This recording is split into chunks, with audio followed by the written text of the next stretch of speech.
If you haven't done so yet, go out there and find your Teddy. Teddy and Bob are meant to be together.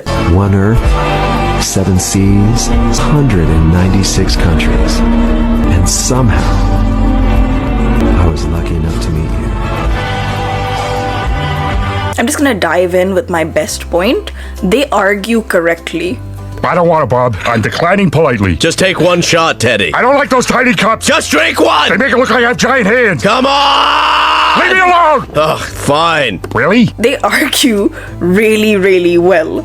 I think they argue in a way that I've never seen someone compliment another person so well. They have fights, and when they do fight, it's like Bob is always the first person to escalate. Watch back every fight, Bob escalates every fight between them, which is hilarious. It's amazing.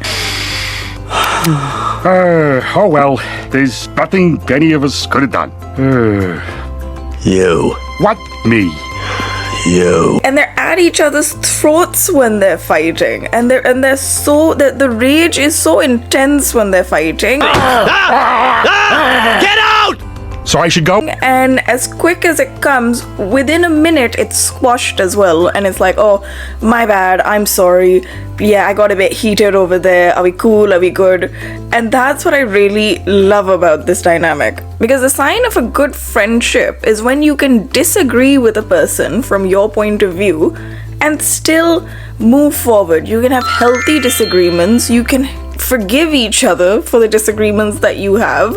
You can be childish, you can throw little jabs and insults. Of the day, and your phone's at 23%! What am I supposed to do? Replace my phone every 10 years? Yes! Do me a favor, don't tell me how to live my life! You can call people silly names, you know, you don't have to take it so far, but you can have that one-on-one with someone without it being, you know, to the like, this is going to annihilate our friendship, this is the end. I personally like it when they scream at each other. I think many people do, because there's a viral sound. I want to pay my bill! Here's your bill. $4.16, pervert. $4.16. Pervert! Who you calling pervert? It's written on the bill! I think we've seen instances where Teddy has proven that he cares a lot about Bob's feelings. First, he calls him Bobby all the time, which is very cute. Even when he goes like, Bobby, I think you missed the mark on this one. It's overdone and dry. I love that episode. Teddy is so considerate of Bob's feelings. And this is two-way. Teddy is considerate of Bob's feelings when he won't eat a burger from another restaurant in front of him. Stop being weird and eat the burger, please. I don't want to. Eat the burger. I don't want to eat it, Bobby. Eat it! I don't want to eat it! Eat the burger! I'll take a bite. Is this what you want? Huh? He will sneak burgers around Bob because he knows Bob is like super sensitive about his burgers, and he'll even sneak fries from another restaurant into Bob's burgers, where he is the most loyal customer every single day, which is amazing. I mean, to have it's not even just being the most loyal customer. There's a whole breakdown on being the best customer and actually being a friend. Teddy's not my best friend. Teddy thinks they're best friends. He does? Sure. Yep. Bob, you see Teddy every day. Yeah, but Teddy's not my best friend, Lynn. He's my best customer. And I'll talk about that later. But essentially, he cares a lot about his feelings, and vice versa. We've seen Bob do the exact same thing. Bob went through this whole episode, this whole phase where he felt personally culpable for Teddy having heart problems because Teddy was coming in every day and he was feeding Teddy a burger every single day. I'm sorry, Teddy. What happened? What happened? I'm killing Teddy. And I think that's when it goes from, it's not, and Bob doesn't make that much money in the restaurant, so it's like, it wasn't a financial decision, it literally was, I care about you in your life, I want to take care of you, you are important, therefore you are my friend.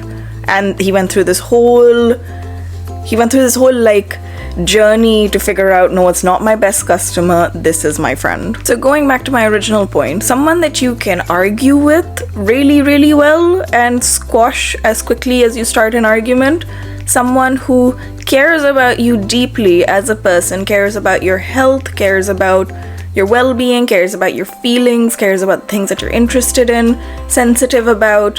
These are the cornerstones of an excellent friendship. Hey, even though I'm not your best friend, I really appreciate what you did. Look, I'm sorry I said you're not my best friend, because you are. But he's not only there for Bob, he's also there for Bob's entire family. I think there's a situation where he sees himself as a part of the family unit. And the family in turn will be there for Teddy as well.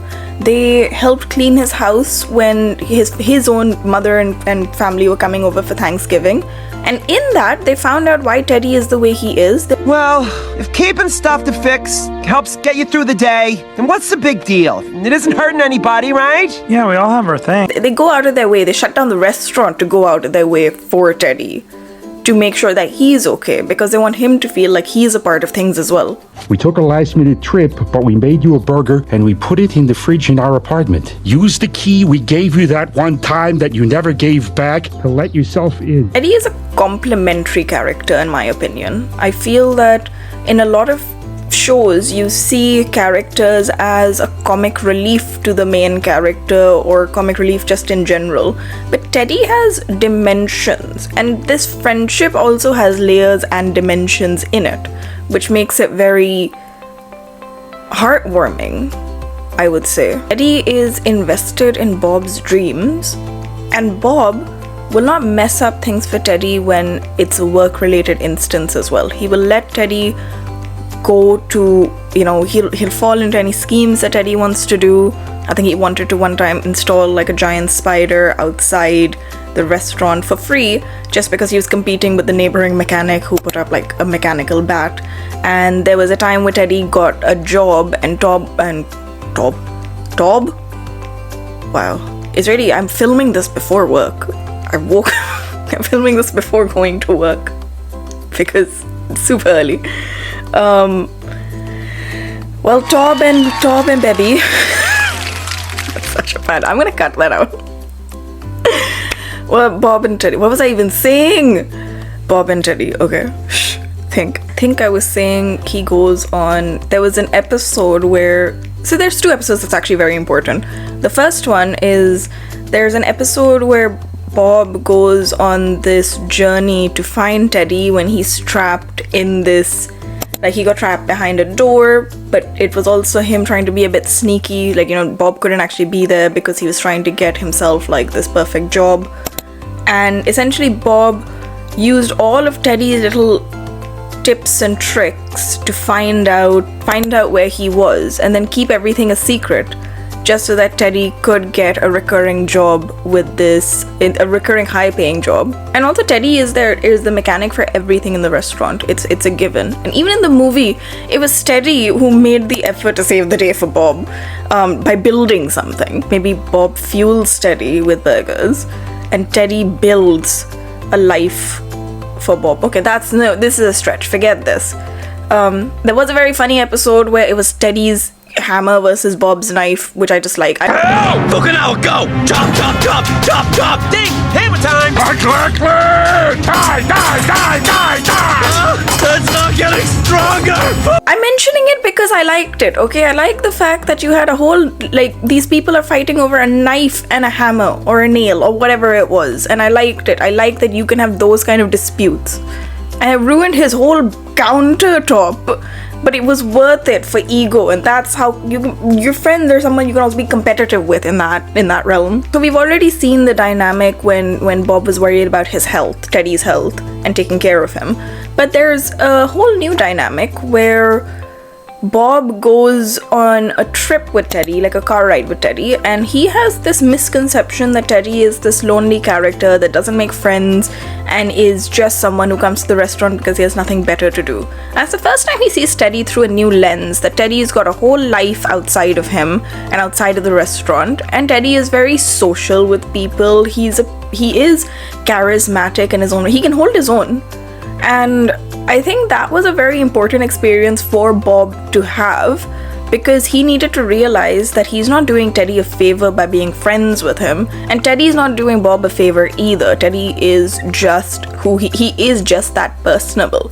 And that's when they start going toe to toe with each other, because there is a misconception that Teddy is obsessed with the family and wants to replace Bob, but that's not the case. He doesn't want to replace Bob. He just sees this as his chosen family.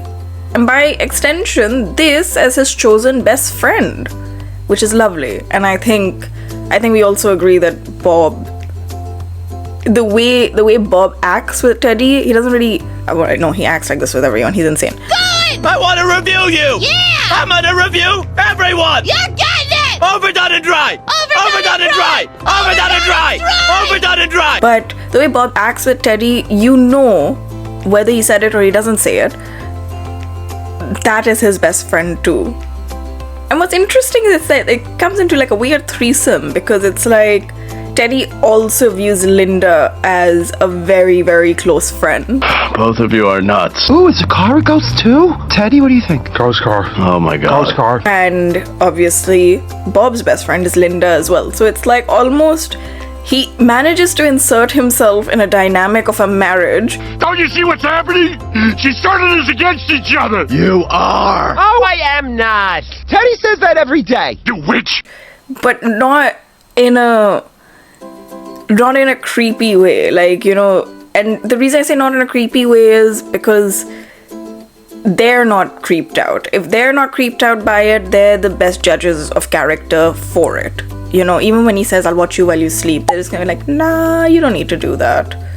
But they're not gonna be like, oh, this guy wants to watch us in our sleep. No, it's not that creepy. It's just set your boundaries. That's fine. That's how it works. Just make your boundaries, and Teddy's not gonna cross them, you know? So if you're wondering who your best friend is right now, see the person who you can argue with consistently, but also get over with as quickly as possible, as quickly as it starts. See the person that you can argue well with. See the person who cares about your health and your well-being. See the people who are asking about you, and in turn the people who you are asking yourself about as well. See who cares about your dreams, your hopes, who's showing up for you, who are you showing up for? That's also important. I like this. There was this thing, I think it was a TikTok that I saw recently, where someone said, it takes a village, but if it takes a village, you have to show up and be a villager. And I'm really, I don't know, it's hit home for me a little bit, because I keep thinking, oh yeah, you gotta be a villager too. And I think that's great, because Teddy is a villager, and Bob's whole family, they're villagers too. That's the whole point. The reason this show works is because you finally see a dynamic of people doing everyday normal things, but still making the ability to show up for each other. If you're the kind of person who thinks, oh, I should take on side quests, this is what a side quest is. People like this in your life, who have their own problems and their own issues and their own little flaws, but still overall are very good people that enrich your life. Maybe I'm arguing that Teddy is everyone's best friend at this point. I do tend to lose the plot by this point in filming into what I'm saying. But I think, I'm hoping it's making sense. I think it's making sense. You can see the sun actually coming down on me, so I must be making a good point right now. And I'm thinking. I'm going to, in the future, break down other dynamics. I'm not gonna say they're all friends, or who the better friendship might be, or maybe hypothetical friendships that could also work, which could be fun. But I am going to, I do like the idea of deep diving down into friendships and seeing what can be into different dynamics. It's fun to sort of see what works and why it works. I'm gonna try to end the video with a compilation of all of their screams. Come on! Leave me alone! Get out, Teddy! Get out! I'm leaving. Good! Yeah, I'm leaving. Great! That's I'm great! leaving. Leave! Want to fix Teddy? Fix it yourself, huh? Handyman? I will fix it. I'm going to the kitchen. You don't have any tools, Teddy! I know what I'm doing. When I come back tomorrow, there better be a friggin' burger on that board. You hear me, Bob? Yeah. Do you hear me? Stop! Just stop, Bob. I don't like it. Don't! Lower your hands! Teddy!